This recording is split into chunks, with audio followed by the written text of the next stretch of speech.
সাংবাদিক বন্ধু বান্ধৱীসকল, আপোনালোকে সকলোৱে দেখিছে যে দুটা দিন গুৱাহাটীকে ধৰি ৰাজ্যখনৰ বিভিন্ন অঞ্চলত যথেষ্ট পৰিমাণে বৰষুণ হৈছে আৰু আমাৰ বতৰ বিজ্ঞান কেন্দ্ৰই কেইবাটাও আগতীয়াকৈ আগজাননী দিছে। মই প্ৰথমতে আমাৰ প্ৰিন্সিপাল সেক্ৰেটাৰী ৰেভিনিউ ত্ৰিপাঠীক মই অনুৰোধ কৰিম যে তেওঁ এটা প্ৰেজেন্ট সিচুৱেশ্যনৰ ওপৰত আপোনালোকক এটা সৰুকৈ প্ৰেজেন্টেশ্যন এটা আগবঢ়ায়।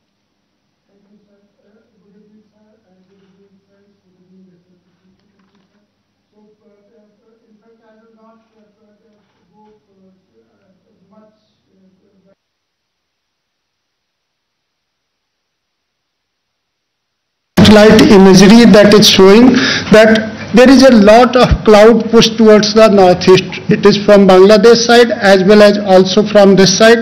So basically the northeast is getting lot of cloud push, and that is basically causing a huge rainfall that is predicted by the IMD in next today is the peak, and tomorrow again it will continue, and thereafter it is likely to subside. But the districts which are likely to be affected is western Assam, and particularly this Kamrup and Kamrup Metro. In fact, though in the report it is being shown as orange, but now the IMD has upgraded its alert to red for Kamrup and Kamrup Metro. Now, how it is impacting? Suppose if I take the 4 days forecast. So while 4 days forecast jodi amilo khali akhomor lole hobo, we will also have to see the nearby states. So nearby state duita mane dekhsu Arunachal Pradesh as well as Meghalaya ki kene kwa mane tate borkhun hua homauna ase. So if I say only Assam, so then these are the districts of the southern Assam and these are the districts of the western Assam. They are the districts starting from Nalbari up to Kokrajhar. All districts are basically in the red, and here Karbi Anglong, West Karbi Anglong, Dima Hasao, Kachhar, Karimganj and Halakandi, these are the districts in Southern Assam. A2 mane khub dharakhar borkhun poar mane ase.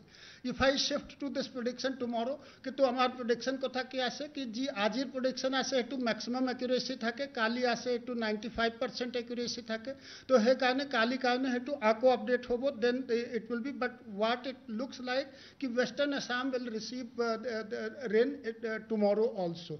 Day after tomorrow pura alap mane etu hoka hobo. So that way how this is building the situation. Now it is compounded by another thing. Meghalaya is receiving a very heavy rainfall today. So Meghalaya besi pani ase, amar Western Assam besi pani ase, Southern Assam besi pani ase. So that basically puts us in a very precarious situation, and that is why this kind of alertness. In fact, last 1 week, more than 1 week, we have been giving this alert that people should be alert about the landslide as well as floods, because the kind of situation which is building up is really precarious. Now I am coming to a little bit that what kind of flood preparedness etc. we did. So we have pre-positioned our NDRF, SDRF at 8 locations. These are the 8 districts where NDRF is located. There are 58 positions where SDRF is there. 6 locations where we have made a new kind of force, that is DDRF, District Disaster Response Force. Then we have Honorable Minister and nodal officers appointed from district different revenue department as well as ESDMA. They have visited to different districts, reviewed the situation. Honorable Minister himself visited Dhemaji, Majuli, Lakhimpur, Biswanath, Sonitpur and Tamilpur. And thereafter we have seen today Honorable CM had a VC with all the districts for reviewing the situation with all of them. And allocation of OMSS rice from FCI, we have got 20,000 metric ton, and that rice we have allocated to the districts. We have also placed 100 crore rupees to them. And this multi-layered flood preparedness starting from the thematic meetings that we started from the ASDMA in the month of March, we completed, these are the dates which is given, starting from 5th March, 27th March we did in the ASDMA. Then all thematic groups, 7th April, Honorable Revenue Minister had a thorough review. Thereafter, the respected Chief Secretary Sir had a thorough review. And thereafter, the field visit by different dignitaries that I have already said. So these are the things which were part of the preparedness. We did all the kind of things. Still, I am moving. There are certain do's and don'ts for the people. In fact, landslide is very, very important thing. So these are the districts, that is Kachhar, Dima Hasao, Hailakani, Kamrup Metro, Karbi Anglong, Sri Bhumi, and West Karbi Anglong. The people who are living in the landslide affected areas of these places, they are requested to kindly be very, very, means they should be very, very alert. We have requested all the DDMAs of these districts that please identify the safe shelters. In fact, Guwahati today we had 3 incidents, and safe shelters basically were very, very helpful. In fact, immediately DC responded that yes, people should be relocated to the safe shelters. Pre-identify the safe shelters, encourage people to go to the relief camps of the safe shelters. It may be a little bit of inconvenience, but much better than losing a life. So that is the thing about this. These are the 3 places where the landslide has been reported today in Guwahati, and we have responded immediately. So this is the situation. These are the do's and don'ts we have circulated from the ASDMA time and again. We will share this presentation with all of you so you can use this. So these are the do's and don'ts, and thank you very much. This is what we wanted to do in a very, very nutshell. Thank you, everyone. 3 places in Guwahati. Yes. Yes. Oh, okay. That slide I will just show. So these are the 3 places in Guwahati where we have got the report. সাংবাদিক বন্ধু বান্ধৱী সকল, আপোনালোকে সকলোৱে এই প্ৰেজেন্টেশনটো দেখিছে যে বাংলাদেশৰ পৰা হোৱা ডিপ্ৰেছনৰ কাৰণে আমাৰ সমগ্ৰ অসমতে এটা ক্লাউডৰ বহুত ডাঙৰ প্ৰেছাৰ এটা একুমুলেট হৈছে, আৰু আজি দিনটো কমপ্লিটলি তেওঁলোকে ৰেড দেখুৱাই থৈ দিছে। কালিও সন্ধিয়ালৈকে পৰিৱেশ একে থকাৰ সম্ভাৱনা আছে, তাৰ পিছত গ্ৰেজুৱেলি ই অৰেঞ্জ, তাৰ পিছত গ্ৰীণ, অৰ্থাৎ এই গোটেই অহাকালিও আজিৰ দৰে অৱস্থা হোৱাৰ সম্ভাৱনা আছে। আজি আমাৰ অসমত প্ৰায় 9 লাখ লোকৰ বিজুলী আমি কাটি থবলগীয়া হৈছে যাতে কোনো ধৰণৰ এক্সিডেন্ট নহয়। গুৱাহাটীত 100টা ট্ৰান্সফৰ্মাৰ আমি বন্ধ কৰি থবলগীয়া হৈছে।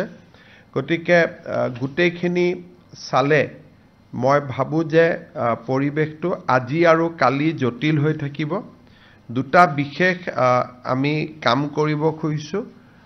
অহাকালি দিনটো আমি আমাৰ ৰাজ্য চৰকাৰৰ কৰ্মচাৰীসকলক আমি স্পেচিয়েল কেজুৱেল লিভ দিছো। যিসকলৰ কোৱাৰ্টাৰৰ লগতে অফিচ তেওঁলোকে অফিচ কৰিব, কিন্তু যিসকলে দূৰৰ পৰা আহিব লাগে তেওঁলোকে অফিচ কৰাৰ প্ৰয়োজন নাই। কিন্তু যিসকলৰ কোৱাৰ্টাৰ আৰু অফিচ একে তেওঁলোকে ডেফিনেটলি অফিচ কৰিব, আৰু যি দূৰৰ পৰা আহিব লাগে তেওঁলোকে অফিচ কৰাৰ প্ৰয়োজন নাই। শনিবাৰে প্ৰাইভেট স্কুল নাথাকে, কিন্তু গুৱাহাটী বিশেষকৈ কামৰূপ আৰু কামৰূপ মেট্ৰত আমি স্কুলখিনিও অহাকালি দিনটোৰ কাৰণে বন্ধ ৰাখিব কৈছো। গভৰ্ণমেণ্ট স্কুলখিনি, প্ৰাইভেট স্কুলখিনি এজ ইউজুৱেল বন্ধ হৈ থাকে। বাকি আমাৰ যিসকলে প্ৰাইভেট প্ৰতিষ্ঠান আদিত কাম কৰে তেওঁলোককো মই তেওঁলোকৰ স্বত্বাধিকাৰীসকলকো অনুৰোধ কৰিম যে যদি কৰবাত দুজনৰ জায়গাত এজন মানুহে দি দোকানখন চলাব পৰা যায়, দূৰৰ পৰা অহাজনক অহাকালি দিনটো আমি ছুটি দিলে বেয়া নহয়, কিন্তু আমি চৰকাৰৰ পৰা সেইটো অৰ্ডাৰ কৰিব খোজা নাই, তেওঁলোকে নিজে ব্যৱস্থা ললে ভাল হ'ব।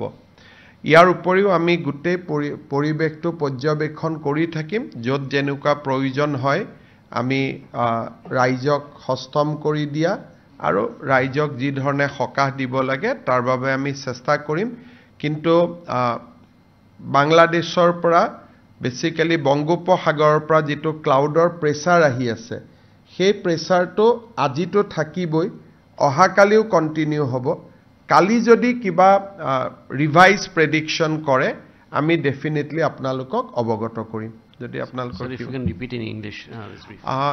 There is a lot of clouds are coming from the Bay of Bengal and basically from Bangladesh. The entire northeastern region is experiencing heavy rain. Guwahati city is suffering a lot. Even in Meghalaya also, the authority has showing red for today and tomorrow. If there is a rain in Meghalaya and Arunachal Pradesh, it directly impact the weather in Assam. So we are of the view that situation was worse today. Tomorrow they said that by afternoon there will be some relief and from day after tomorrow things should be better. But at the same time they have also said that they are periodically reviewing it. So once we get fresh prediction, we'll share it with you immediately. But as of now, situation is not very good. We have declared tomorrow a special casual leave for the government employee.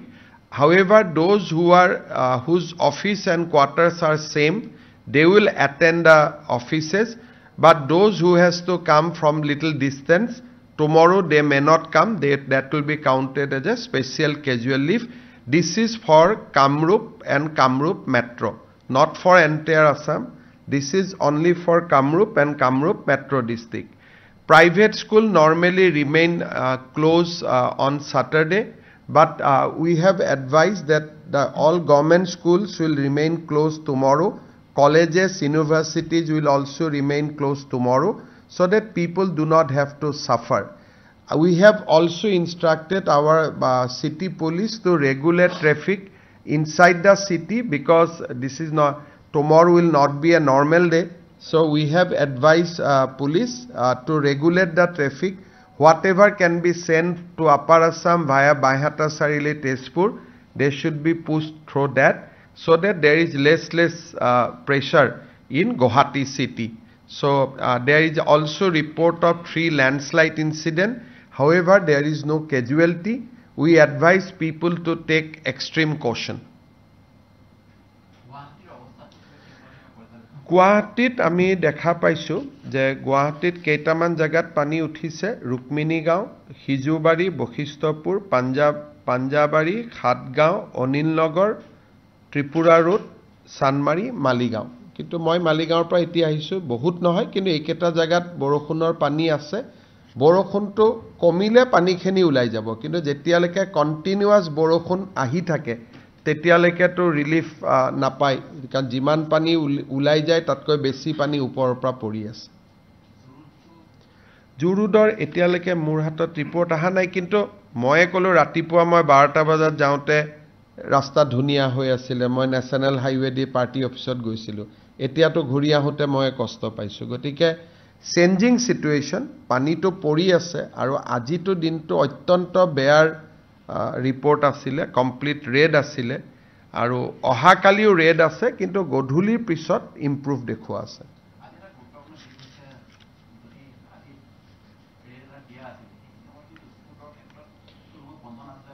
সক red alert আমি যোৱা 7 দিনৰ পৰা জনাই আছো এতিয়া depend কৰে স্কুলৰ অথৰিটিয়ে কেনেকে ৰেড এলাৰ্টটো একচেপ্ট কৰে কিন্তু আপোনালোকৰ মোবাইলত চালে দেখা পাব যে যোৱা 7 দিনৰ পৰা 22 তাৰিখৰ পৰা আমি কন্টিনিউয়াস জনাই আছিলো যে আজি বেয়া অত্যন্ত বেয়া পৰিবেশ হ'ব বুলি আমি 22 তাৰিখৰ পৰা কন্টিনিউয়াসলি ৰেড এলাৰ্ট আমি দি আছো আৰু আপোনালোকৰ মোবাইল বিলাকতো আপোনালোকে ডেফিনেটলি এলাৰ্ট পাই আছিলে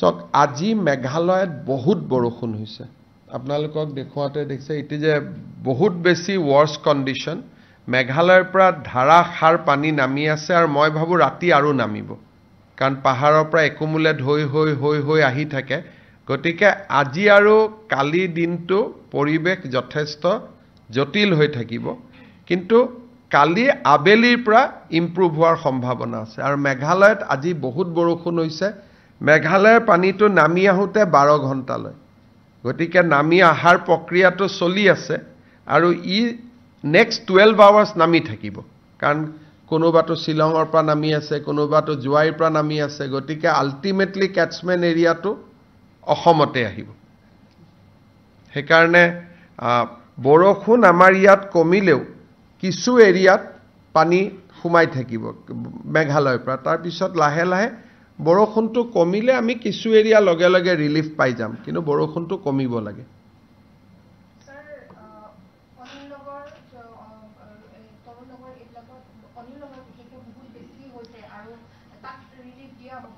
আজি মই যাক যেনেকৈ পাৰো ৰিলিফ দিব কৈছো অনিল নগৰ তৰুণ নগৰত আৰু আজি এটা বিশেষ সমস্যা হৈছে সুইচ গেটখনৰ তলতে পাথৰ এটা ৰখি গৈছে সেইকাৰণে সুইচ গেটখনেও আজি ভাল কৰি কাম কৰা নাই সুইচ গেটটো যেটা নমাই দিছে তাত এটা পাথৰে তাক অবষ্ট্ৰাক্ট কৰি লৈছে নদীত পাথৰ বা কি এনেকে আহি আছিলে চাব লাগিব এই কাৰণে মই ডিসিক কৈছো যে তাত যাতে বিশেষ ব্যৱস্থা লয় মানুহখিনিক সহায় কৰাৰ কাৰণে কিন্তু কালি 2টা বজাৰ পিছত ইমপ্ৰুভ হোৱাটো কালি 2 বজে কা বাদ দিখায় না কালি 2টা বজাৰ পিছত ইমপ্ৰুভ হোৱা দেখুৱাইছে কিন্তু এতিয়ালৈকে আমি কন্টিনিউয়াস ৰেইন পায়ে থাকিম আৰু ৰেইন পাই থকাৰ পিছত আকৌ মেঘালয়ৰ পৰা পানী নামিব গতিকে অন্তত ফৰকাষ্টটো বহুত ভাল নহয় ওয়েষ্টাৰ্ণ আসাম চিৰাং বঙাইগাঁও বা নামনি অসমত আৰু বেছি পানী আহিব বৰষুণ আৰু যথেষ্ট থাকিব sir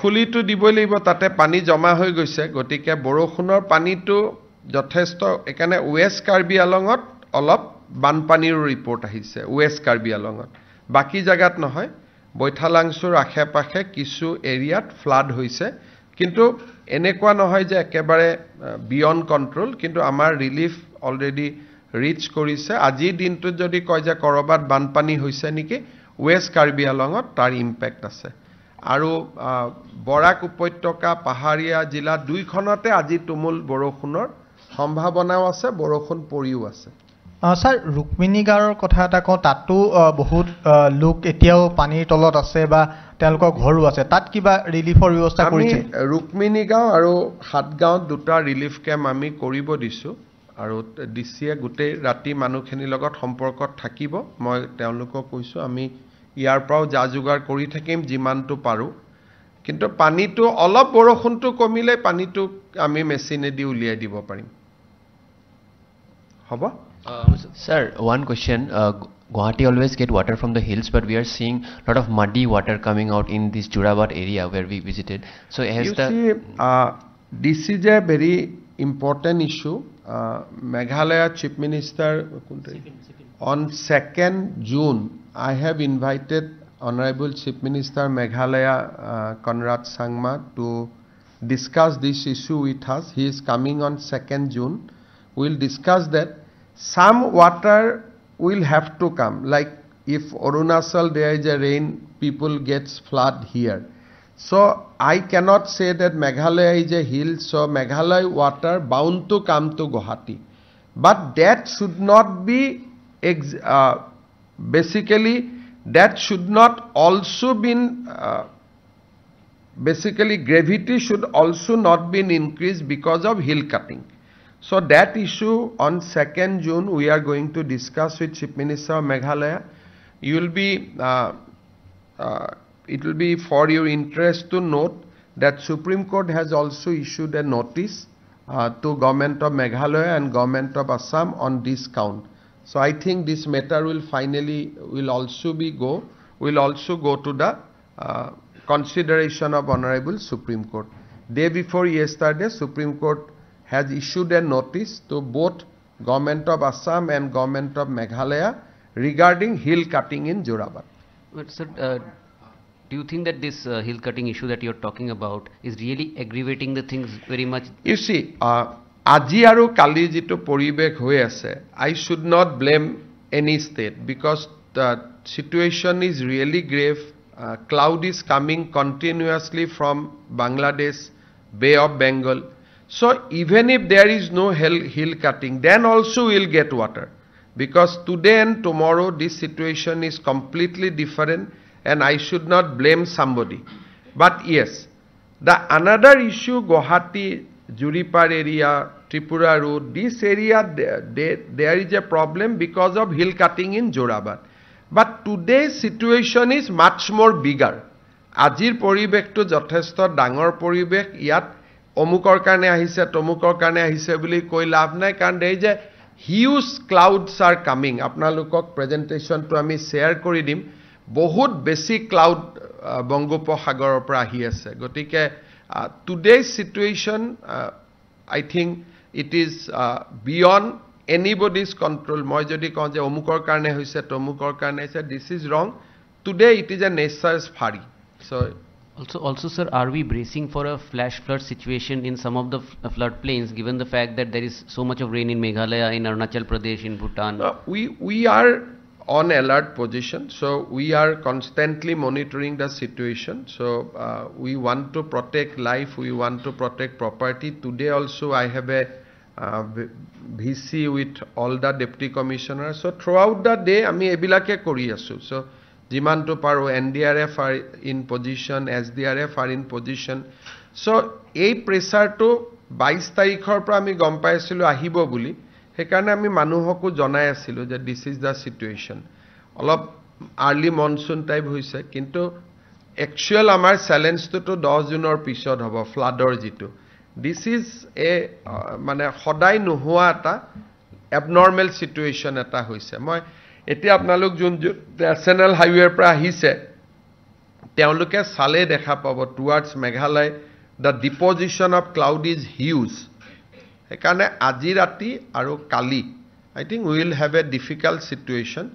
Manu jiman pare ghoror pra aji aru kali bishe kam na thakile nulua bhal aru etu mane etu olop abnormal situation hoy ase.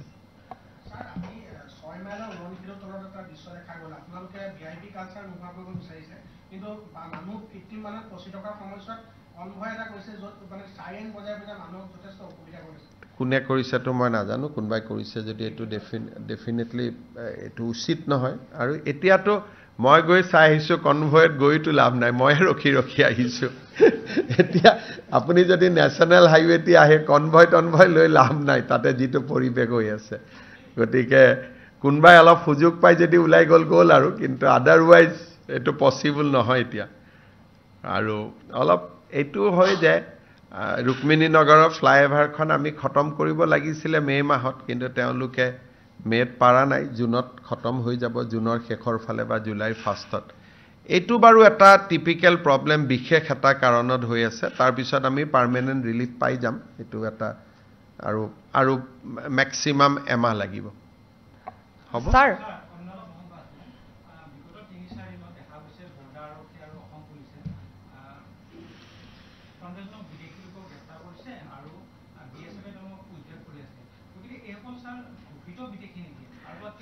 ইয়াত দুই ধৰণৰ বিদেশী আছে।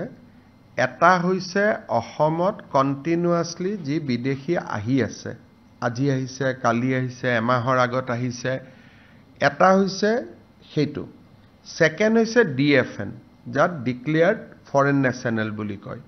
আপোনালোকে জানে যে সুপ্ৰিম কোৰ্টত কেছ এটা হৈছিল, আৰু সুপ্ৰিম কোৰ্টে আমাক নিৰ্দেশ দিছিলে যে যিসকল ঘোষিত বিদেশী তেওঁলোকক যিকোনো প্ৰকাৰে আমি উভতাই পঠাই দিব লাগে।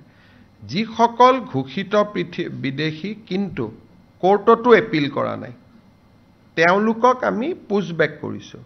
কিন্তু তাতো যদি কোনবাই আমাক কৈছে যে নহয় মোৰ এপিল আছে হাই কোৰ্ট, সুপ্ৰিম কোৰ্ট, তেতিয়া আমি তেওঁলোকক কষ্ট দিয়া নাই।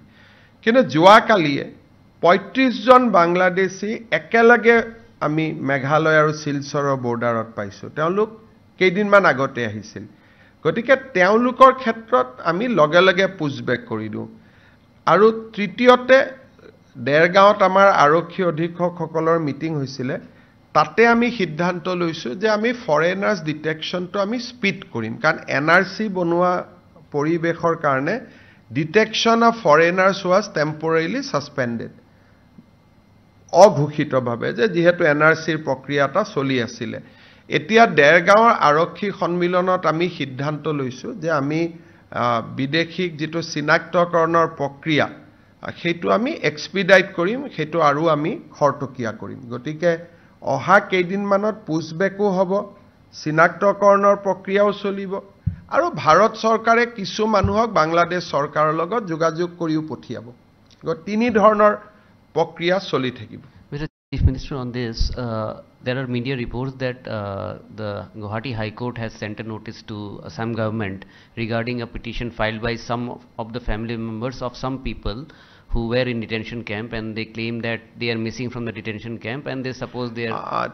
Yeah, I mean, as I told you, that when there is a declared foreign nationals, they have, after declaration by tribunal, the course open for them is to go to the High Court. So if they do not go to the High Court, then they become declared foreign national. And once they declared as a foreign national and they are not being, they are not challenged that order, then their rights to stay in Guwahati or in Assam is forfeited.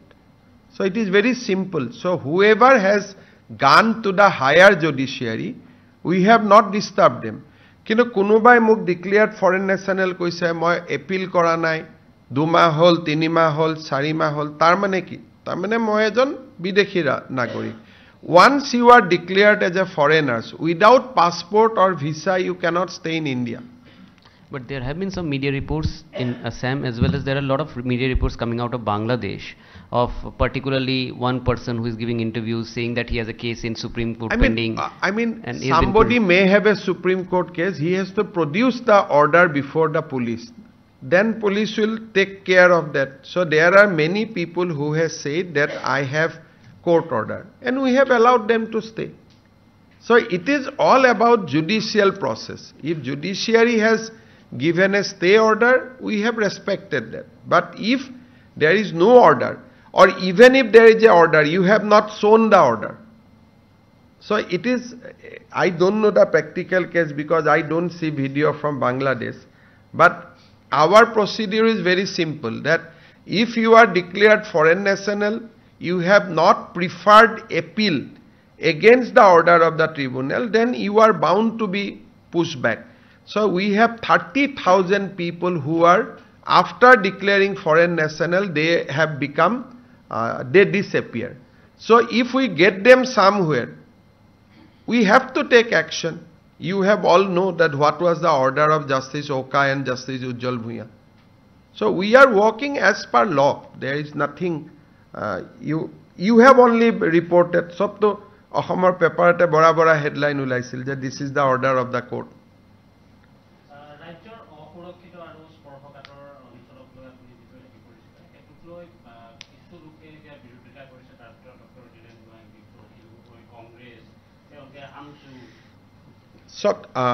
এই বিষয়টো হল যে স্পৰ্শকাতৰ অঞ্চলত মানুহৰ জীয়াই থকাৰ অধিকাৰ ভাৰতীয় সংবিধানে দিছে আৰু ভাৰতীয় সংবিধানে মানুহক আগ্নেয়াস্ত্ৰ লবলৈ অনুমতি দিছে